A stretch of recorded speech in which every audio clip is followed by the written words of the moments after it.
Hi, everyone. Hope you had a great week. I'm working on getting all your assignments graded over the past couple of weeks. Our one-on-ones have been great. It's been really awesome to connect with all of you. Again, the downside, wasn't able to spend as much time um, grading and providing feedback, but slowly make my way through and getting caught up. Let's go ahead and jump right into week 7. So this week, again, we got the learnings, the readings, and the information on the learning resources tab. We do have a discussion this week. Again, initial posts due by Wednesday, two responses from peers due by Sunday. Two assignments. So art, art and culture choice board. Um, Shouldn't be too long, too in depth of an assignment. We'll talk about that in a little bit. Your um, fieldwork experience. That is due this week also, and you should all have been working on that over the past several weeks. And then we have an exit ticket also. So first, let's talk about what the readings are for this week. It's going to be Chapter 8 in the Arts Integration Framework. Interesting chapter, Transcending Disciplinary Boundaries. And then we're going to take just a quick little dive into the ethnic studies model curriculum and just chapter 1, the introduction and overview. And then in the learning resources tab, there's also some great resources there. One that I'm particularly interested in, 5 keys to challenging implicit bias, um, addressing complex issues, tackling tough topics in the classroom. I think we've touched on that a little bit. And then managing difficult classroom conversations. Great stuff this week. There's also a section on civics in the elementary classroom, and then how to use art to teach history. So, first, this chapter is about 40 pages. I've tried to separate out some of the key considerations and summarize those. So inside the chapter, there's several case studies, and they all have little vignettes. You'll find some great examples of how to integrate arts into your core subjects. Um, it goes first, it talks about the purpose of arts integration and how the purpose is really to, deepen learning by connecting arts with other subjects. Really goes into building creativity, critical thinking, and engagement. And also, when we're integrating art with other subjects, how we treat both disciplines as equal. So you have art and language arts. Art isn't just the add-on. They're both equal. Arts and social science, arts and science. And really emphasizing that both disciplines um, are equal, and one isn't just an add-on. I'll come back to these in a minute, but let me go on to the next slide and share a little bit more about the core principles. So, um, the 4 main core principles that they describe, intentional design, um, clear goals in both art and the partner subject. It can't be an afterthought. It really requires some intentional planning. And then standards alignment. That we're using the California art standards in addition to the content standards. So you have the art standards and the standards in social studies or language arts or science or math or any of the other core subjects, and that they are um, aligned and you're using both. This next one is really important too. So co-teaching. So if you're doing this with a partner teacher, you're co-teaching, that you both share the responsibility and that uh, you lean on each other's expertise. And that it's not a replacement, that integrating arts, it's really supplemental. It's not really meant to replace sequential instruction. So previously I touched on, arts integration. And there's really three types. I think I have a handout too that I want to share. I'll add this to the announcements. Um, First is multidisciplinary, shared theme. So the theme might be, um, if it's a theme in westward expansion. So maybe the theme is adapting to your environment. So it's a shared theme, and they're addressing that theme in both art and social studies, art and language arts. So it's a shared theme. Um, Not a shared assignment, but the theme is the same. So in the art class, they're working on this, how uh, settlers in the West adapted to their environment, and so you do it. It's the same theme, different assignments. Interdisciplinary will have some overlapping instruction. So it's probably one of the ones that we use most in education in elementary. Interdisciplinary. It's kind of overlapping instruction where you might have the art teacher who comes in to give some instruction, or maybe you're co-teaching language arts and social studies. Um, Transdisciplinary, a little bit different in that it's real world student driven inquiry, and that you have um, the disciplines really blending naturally. So they're creating the history project. The art elements are built into the project, and they're not taught separately. Um, so it's going to be really important that we're considering when you're exploring these different types of integration, that you're kind of really doing it thoughtfully. Um, and lastly, the last three on there: cultural responsiveness, as always. And elementary and secondary integration, a little bit different. Elementary, you may be a multiple subject teacher, you have your students all day, versus in secondary, where you have different periods and different teachers for each of the subjects. So that does require a lot more intentional planning when you get to secondary, or older elementary, when maybe you have a group of students and you're sharing them among two teachers. Okay, so I mentioned the take a quick peek into the ethnic studies model curriculum. Um, and I'll comment briefly really on the first two bullets. We won't have time to explore the entire model curriculum, but chapter 4 does have a series of model lessons and topics. So first, why teach ethnic studies? It's for all students, not just students of color. And it helps students to understand some key concepts: marginalization, what that is, systems of power, and the experiences of diverse communities. Also, it builds this cross-cultural understanding, um, communication, helps build empathy. And, the research on ethnic studies, it shows that it really does improve engagement, critical thinking, academic achievement, and civic participation. It's interesting because one of the other things that it does is it supports students in seeing themselves as players, agents, in American society, that they're not just outsiders looking in or examining, oh, look at what history used to be like. No, like today's reality, like what's happening today is tomorrow's history. So it really does teaches them that they are part of American society, and that they are capable of building bridges across differences. The second bullet, defining ethnic studies. This is one of those interdisciplinary fields because it draws from history, sociology, literature, political science,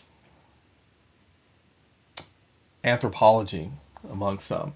And it focuses on the experiences, histories, and contributions of people of color in the United States. One of the things it also does is it really encourages students to You construct counter narratives to traditional curricula. We talked a little bit in previous weeks about fourth grade study of California history. So the ethnic studies approach really would focus not only on the contributions of the missions along, the California coast and part of the Central Valley, but the impact it had on indigenous cultures that were here before westward expansion. So it's although it centers race, ethnicity, um, indigenousness, I don't know if that's a word, um, but also on other identity, gender, class, um, sexuality, not necessarily in elementary. And it really examines power structures, about oppression, um, ongoing impacts of racism. And in addition, it does, and it highlights the contributions of marginalized groups across many fields, art, medicine, politics. And the last thing I want to say about the defining ethnic studies is that it really helps to build student skills in cultural competency, um, civic engagement, communication, and really helps to build, coalitions, like coalition building.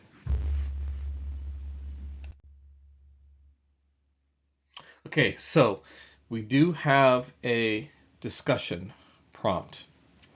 There's an embedded YouTube video that's about 12 minutes, and so your discussion post will be based on this video scenario. War, religion, Native Americans, slavery, Holocaust, immigration, 9/11, politics. How do we tackle tough topics in social studies? Whether it's sensitive topics in our history or controversy. So that's really the main focus.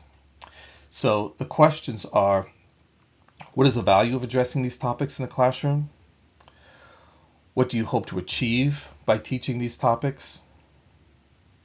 What potential issues might arise when discussing these topics? How does your own cultural background play a role in teaching of these topics? It could be your own religion, political views, the way you were raised, um, um, economics, so everything from culture, class, language. We all see things through our own lenses. So how does your own cultural, your own background impact or potentially influence how you go about teaching these subjects? And then the other part is, what do we do ahead of time? So the lesson goes well, that we don't have these undesirable outcomes. But because they will happen, you'll have a discussion and then it goes sideways. And you're saying to yourself, wow, that is not what I had planned. So really some contingencies.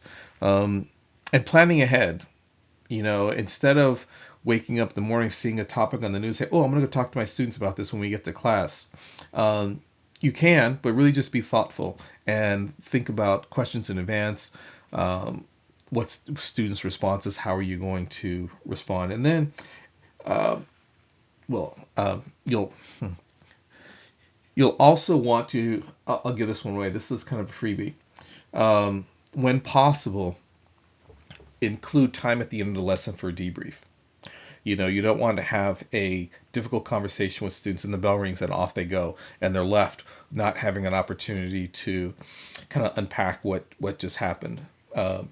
When that happens, you let the teacher know that they're going to, hey, we just had this discussion here. We didn't really get to wrap up. So if they come to class, talking about this is why.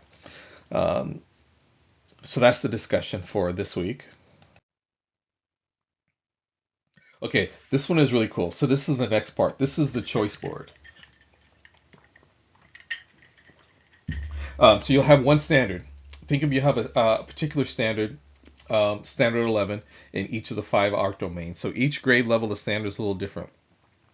um, theater, dance, visual performing arts, music, media arts. So students will have a choice among um,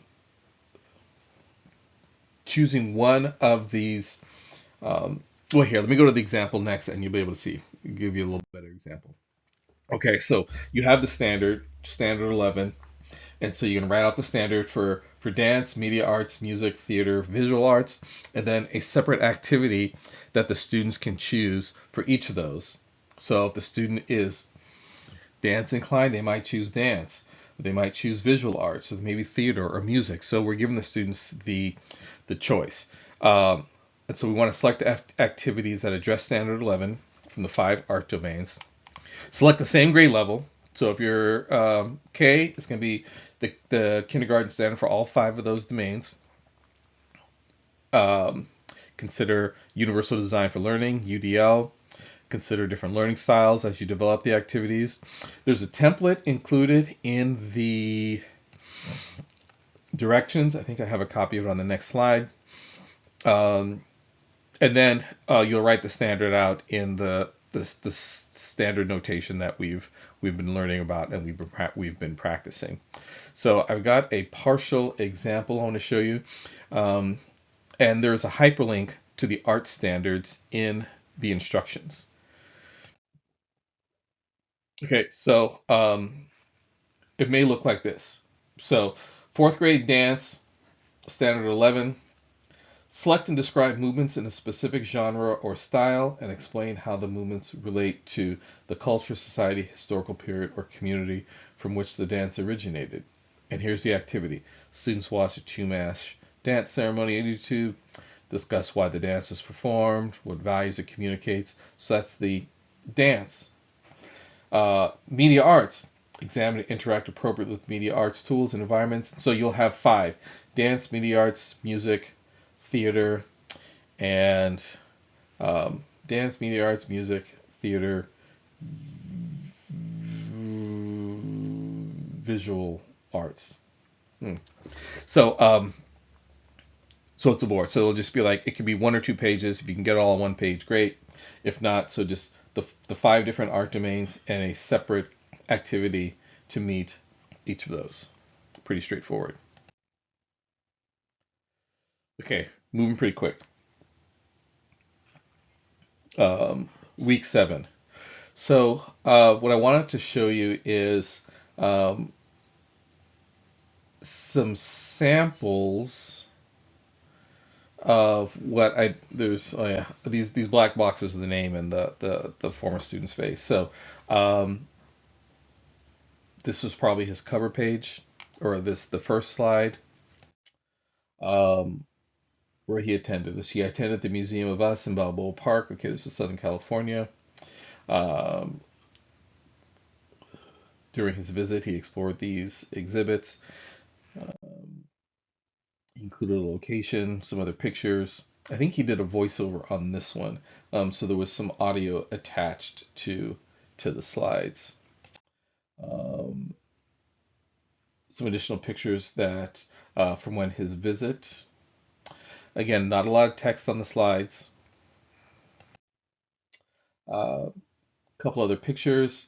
This was his connection to history and social science standards.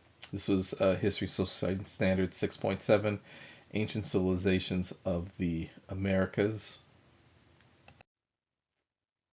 Okay, so again, pretty straightforward. You've visited a cultural something, a museum, an art display, an art exhibit, had a guest speaker, explored a potential field trip site, um, and then put together your slide deck, your presentation, your PowerPoint, Prezi, Canva presentation, Google Slides, um, and then submit that. And then we've got our exit ticket. Pretty straightforward, same as always. That's it. Um, can you believe it? We've just got a couple more weeks left. Have a great evening, everyone. If you get stuck, feel free to call, text, or email, and I'll get back to you as soon as I can. And looking forward to seeing all the wonderful work you are putting together. Take care.